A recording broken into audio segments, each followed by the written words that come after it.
son Teddy, my daughter Kylie, who is going to actually be giving a lecture of her own in physics and the importance of science and collaboration in the next century, my nephew Max, and my niece Grace. And Mr. Vice Chancellor, thank you.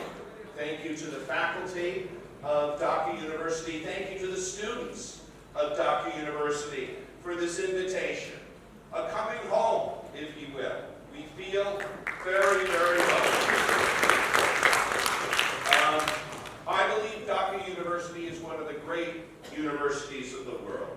And you know, my late father, I'll be talking about my father and his role in the independence struggle for your great nation.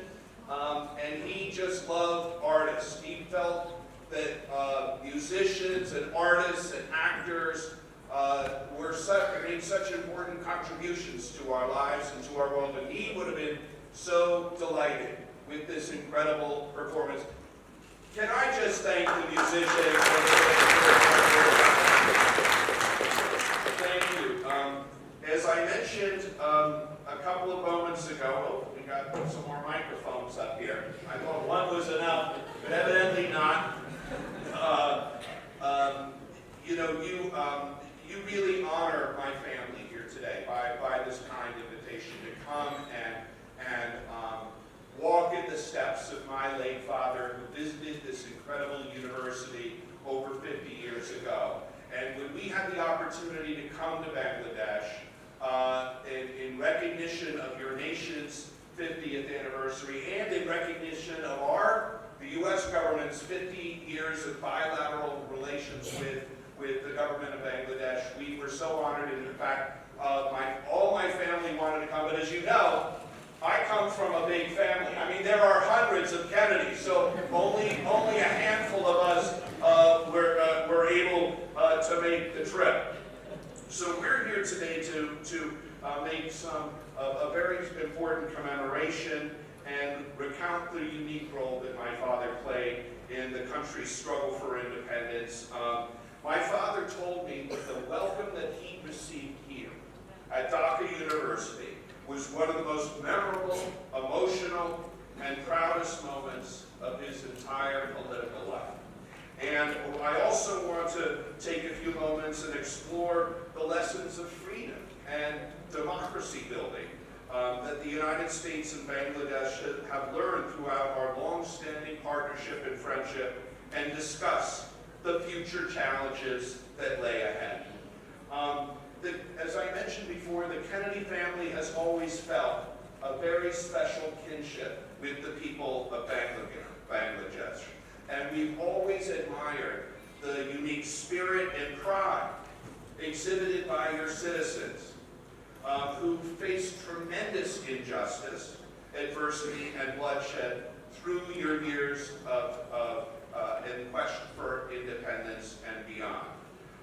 Observing firsthand the refugee crisis and other atrocities that were committed by the Pakistani army, my father was one of the very few political leaders to stand up and call the conduct of the Pakistani army a genocide, and jolting the international community to taking note with what was happening here in your country, in the hope that he could enlist other Americans, other members of Congress, and other people around the world to better understand what was happening and why the world should support the struggle for independence.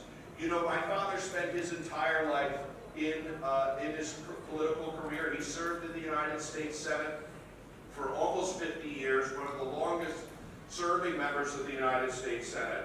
And his entire career was dedicated to fighting for the lives of the poorest and most disadvantaged people in our society in the United States and around the world. He believed that government had a responsibility to improve the quality of life for all of its citizens. And after nearly 50 years, over 300 pieces of legislation have been signed into law to improve health care, education, and the rights of people with disabilities due to the efforts of my father. He was always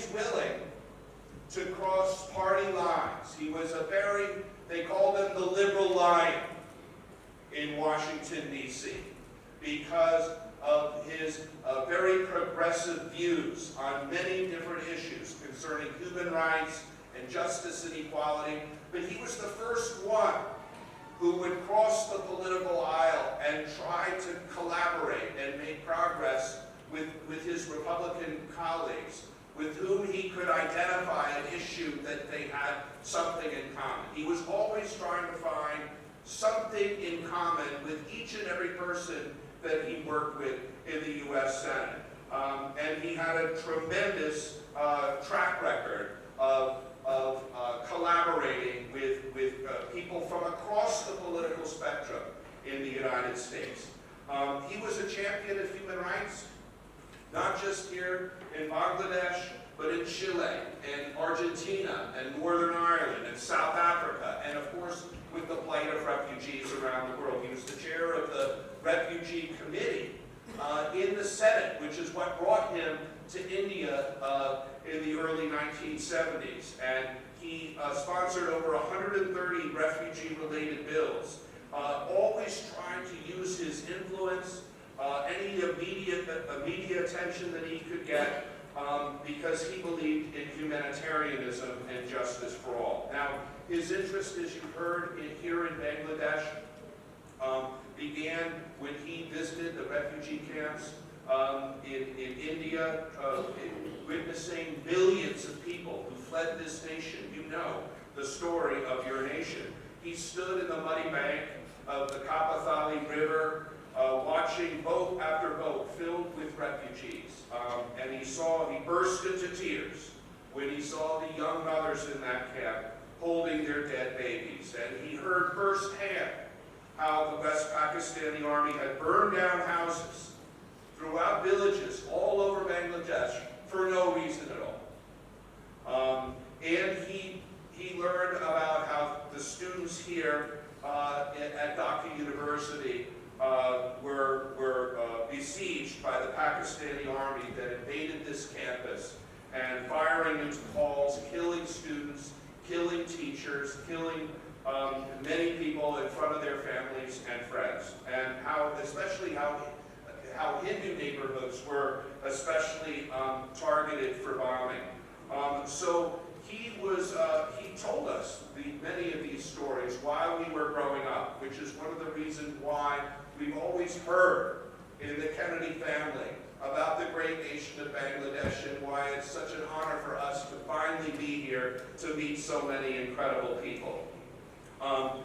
You know, when he returned to Washington after his trip to India to look at and investigate the refugee camps there, he held important hearings in Washington to try to call attention to what has been going on. And he called Pakistani conduct a, quote, reign of terror. He pleaded with the world to take notice of the Pakistani brutality and the need to help the war's refugees and assist the freedom fighters. He issued, in November 1971, he wrote and issued a scathing report on his observations called Crisis in South Asia, declaring, quote, nothing is more clear or more easily documented than the systemic campaign of terror and its genocidal consequences launched by the Pakistani Army on the night of March 25th. All of this has been officially sanctioned, ordered, and implemented under martial law from Islamabad. America's heavy support of Islamabad is nothing short of complicity in the human and political tragedy of East Bengal. That was just a section of his report that he wrote.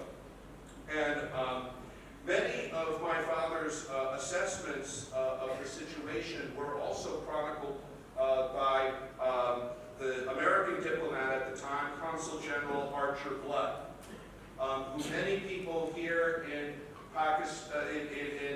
Bangladesh know was removed from his post in Dhaka by President Nixon and Secretary of State Kissinger for criticizing the Nixon administration's support of the West Pakistani Army.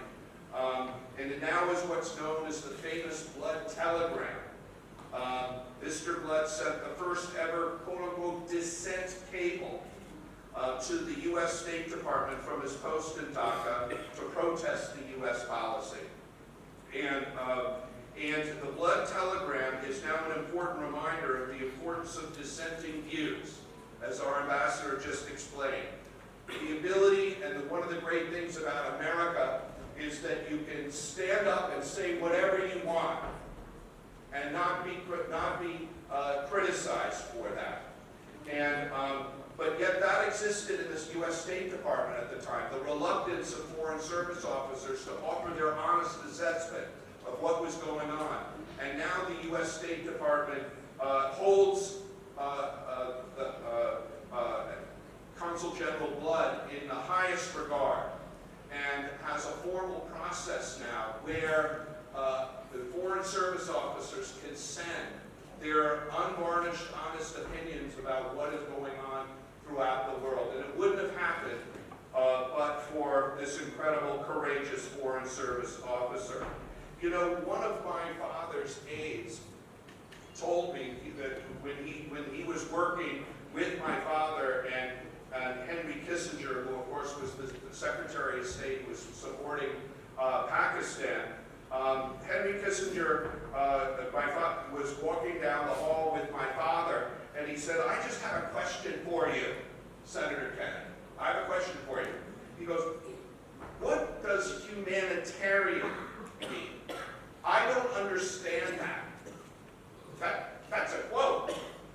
He didn't understand. He understood geopolitical power. He understood economic, how the U.S. should align ourselves militarily or economically with different countries from around the world. But he didn't understand a foreign policy that was built and based on freedom and humanitarianism. As I mentioned before, my father came back to Washington and fought for the end to economic aid to Pakistan, and fought to block and was successful on all future arms sales to Pakistan. Because remember, the U.S.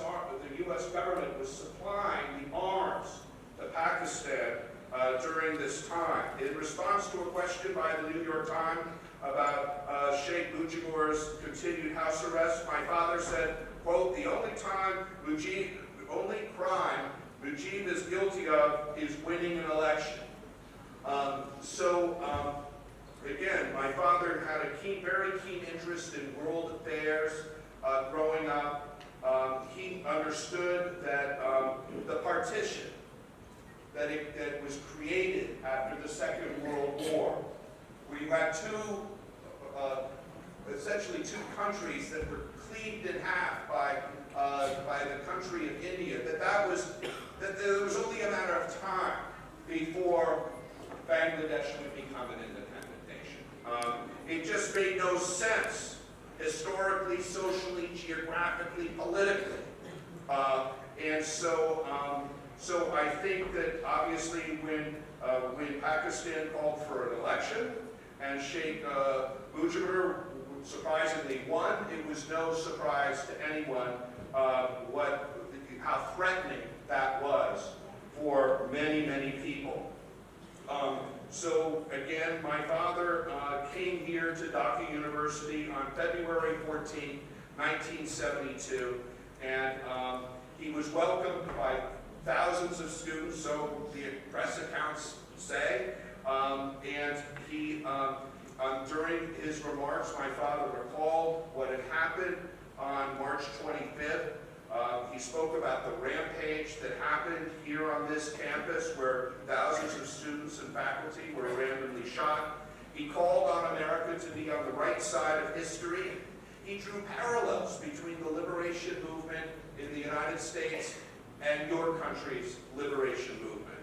And he said, quote, "Even though the United States government does not recognize you, the people of the world do recognize you." And I think it's important for you all to know that the vast majority of the people of the United States were on your side during this struggle for independence.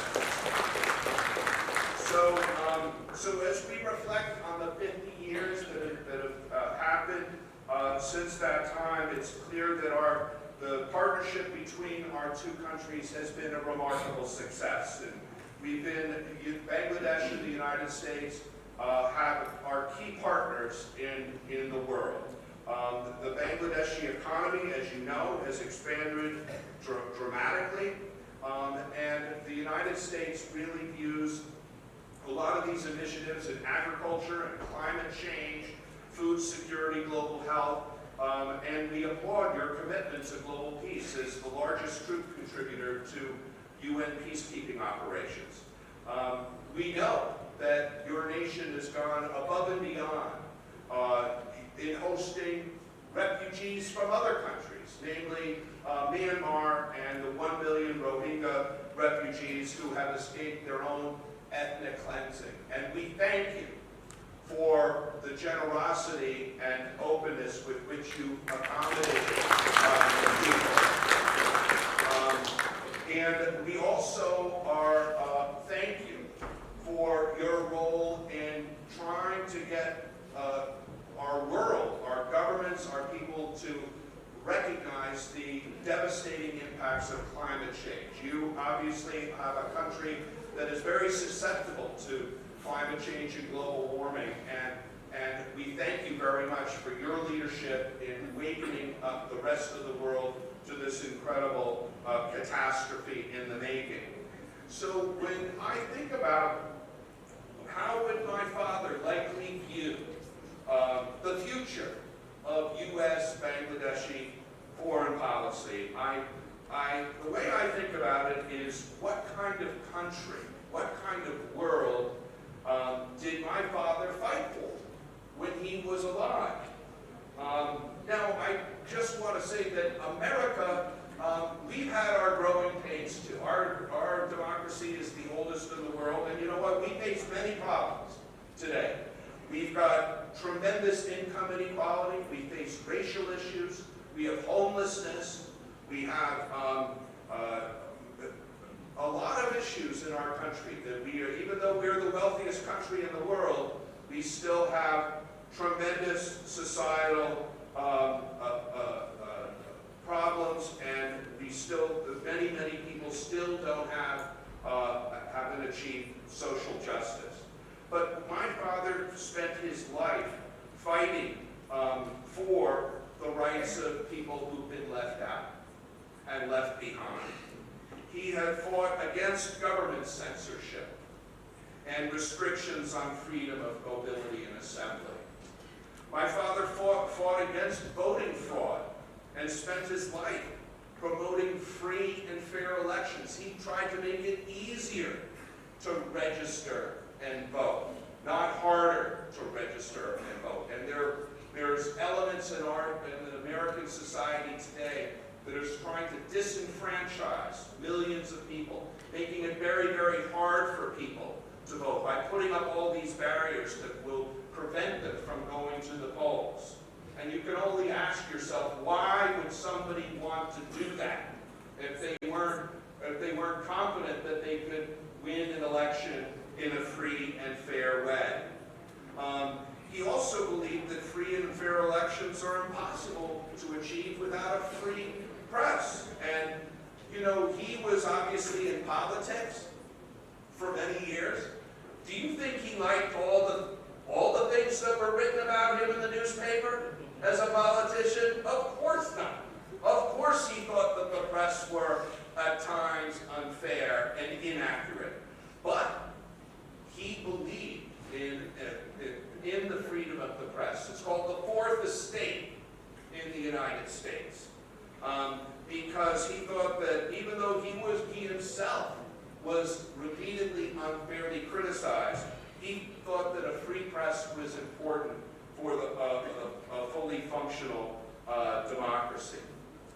He was, as I mentioned a few moments ago, he believed that the role of a political leader was to build consensus. You know, it's very easy to shout and to criticize about all the problems that we have.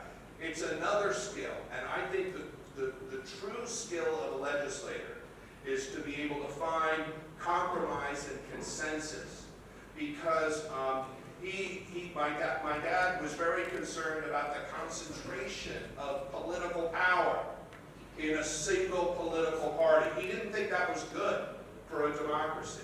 He thought to have a fully functioning democracy, you needed to have elements in a society that were able to be openly critical, constructive, and he thought that the opposition and minority opinions needed to be accommodated. Otherwise, you were going to have social unrest. If people feel like their voices are not heard, there's going to be societal implications for that.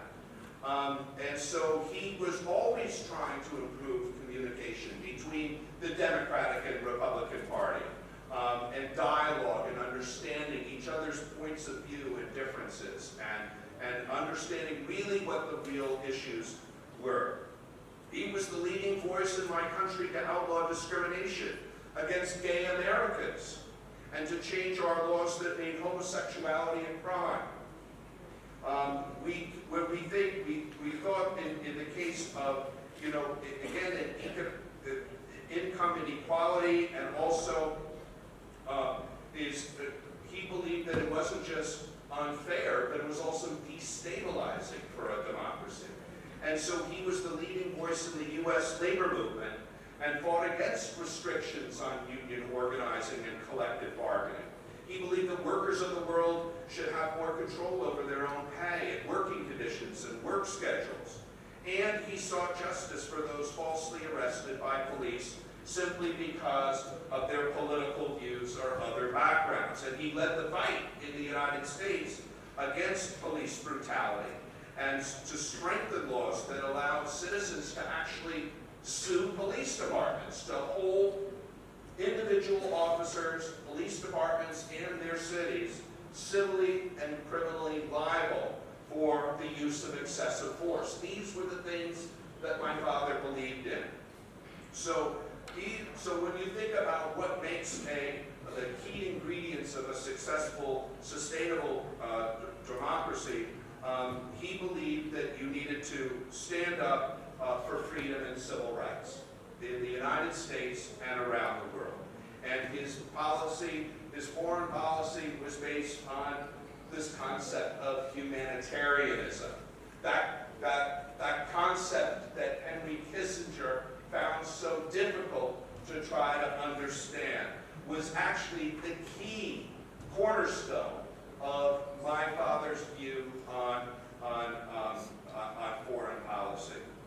So, although there have been some areas of disagreement and concern over the years between the government of Bangladesh and the government of the United States, the important thing is that our two nations continue to build the relationship and camaraderie in these areas of mutual interest. My uncle, the late President John F. Kennedy famously said, "And so, my fellow Americans, ask not what your country can do for you, ask what you can do for your country." But in the second stanza, he said, "My fellow citizens of the world," he said, "ask not what America will do for you, but together what we can do for the freedom of man." Now I realize this was 1960, so he probably would have said men and women, okay, today. But that's what the language was at that point in time. But you get the point. He believed that it was that we need to engage as citizens of the world. And it's not just the governments. We're celebrating the 50 years of bilateral relationships between our two governments. But that doesn't mean that as citizens, we can also form relationships and bonds and mutual respected friendships. And that's why my family and I are here, because that's what we want to do with the people of Bangladesh. So I think in the next 50 years, we want to further these ties and continue to build a more a stronger relationship with Bangladesh. Now, just in closing, I just visited the banyan tree that, of course, I've heard about my entire life.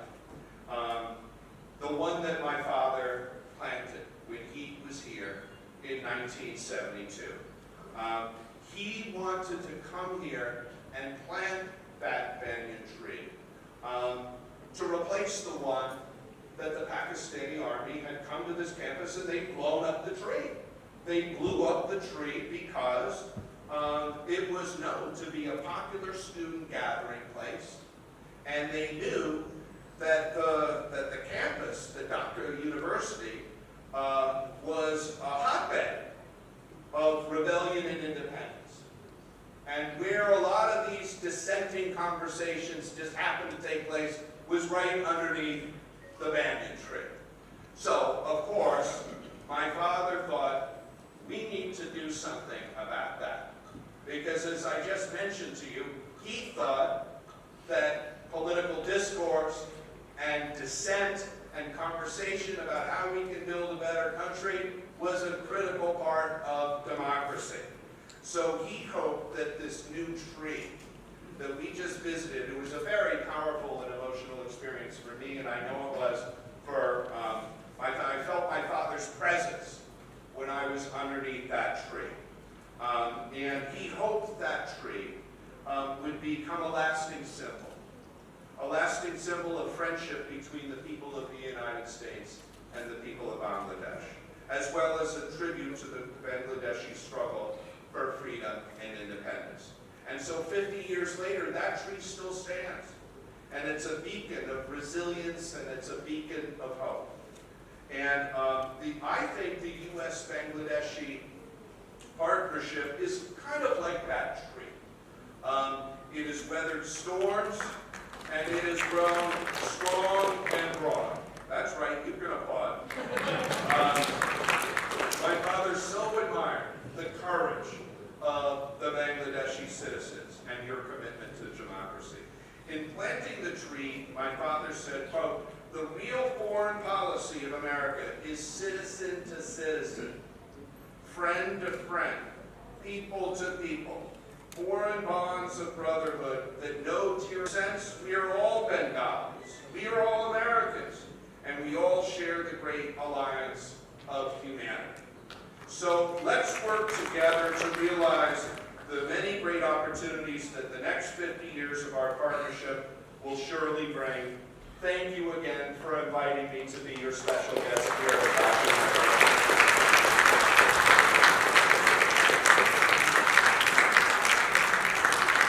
Just in closing, I have a couple of things.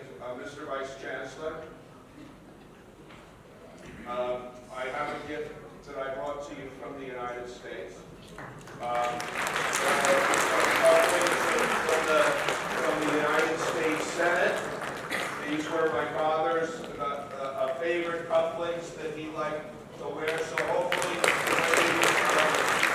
you're here at Dhaka University campus, you can wear those nice cufflinks. It has an American eagle with a lot of stars and that kind of stuff on it. Very American. So please enjoy that as a token of friendship from me and my family. And then I have a gift to you, for Dhaka University. Mr. Vice Chancellor, I'd like to present this to you. And it's, it says, "To the librarian of Dhaka University, upon your nation's 50th anniversary as an independent country, I gift to Dhaka University Library an original copy of my father's groundbreaking 1971 report to the U.S. Congress.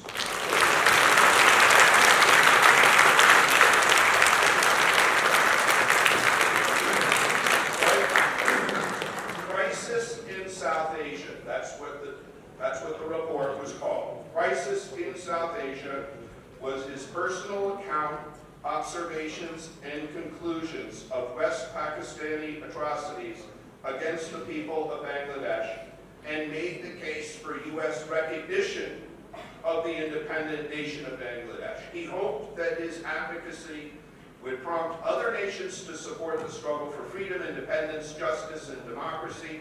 It is my hope that future students can learn that contrary to official U.S. policy at the time, the vast majority of Americans stood with the people of Bangladesh. I hope that the friendship between the people of the U.S. and Bangladesh will deepen even further over the coming 50 years. Thank you very much.